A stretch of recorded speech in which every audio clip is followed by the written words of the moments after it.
Hello friends, and welcome to Bible Study Video 2. We are still in the NIV. Yes, we're in a different location than normal. We have people working out there for us. So we're out of their way while they do their work that we are blessed to be able to employ so that we don't have to try to manage anything like this on our own. We are in the book of Luke. We are in chapter 4. We're doing the rest of chapter 4, verses 31, to be specific, through, I do believe it's 44? Yes, 44. So let's jump in. Jesus drives out evil spirits. Verse 31. Then he went down to Capernaum, a town in Galilee, on the Sabbath began to teach the people.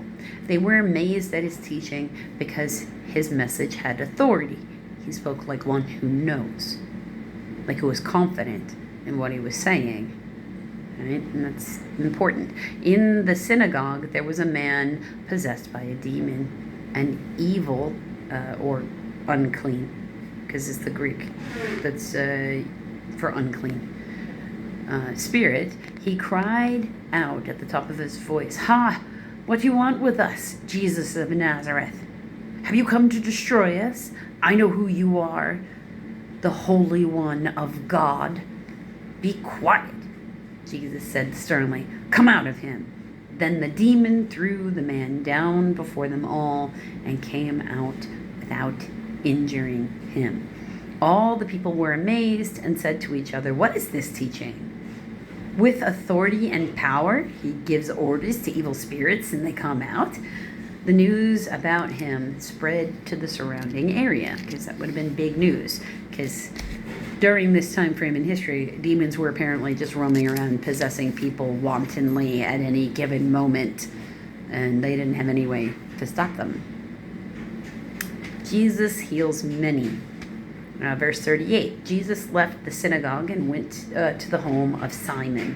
Now Simon's mother-in-law was suffering with a high fever. This is Simon Peter.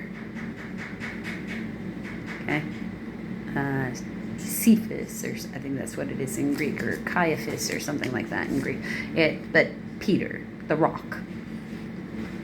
Now Simon's mother-in-law was suffering from a high fever, and they asked Jesus to help her. So he bent over and rebuked the fever, and it left her.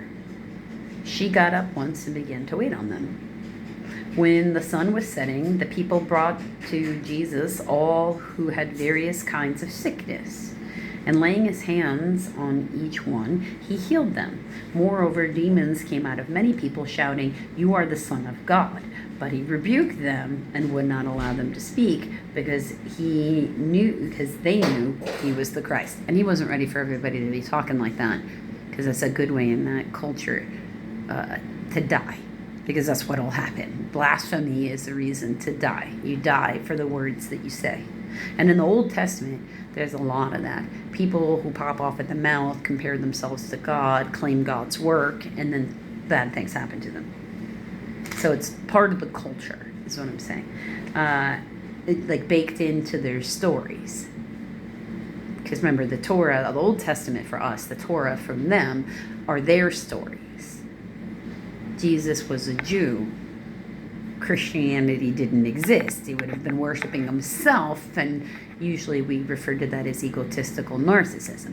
Jesus doesn't worship himself, he worships God. He's the Messiah. He worships his Father, and we worship his Father through him by following what he said.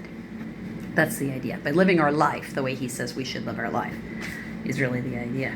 At daybreak, verse 42, at daybreak Jesus went out to a solitary place. The people were looking for him, and when they came to where he was, they tried to keep him from leaving them. But he said, "I must preach the good news of the kingdom of God to the other towns also, because that is why I was sent." And he kept on preaching in the synagogues of Judea, or in the land of the Jews. In some manuscripts, Galilee. That's a lot of different variations. I would say the land of the Jews is probably most accurate. So, That made a kind of dramatic thing happen, didn't it? I lost some backlighting there.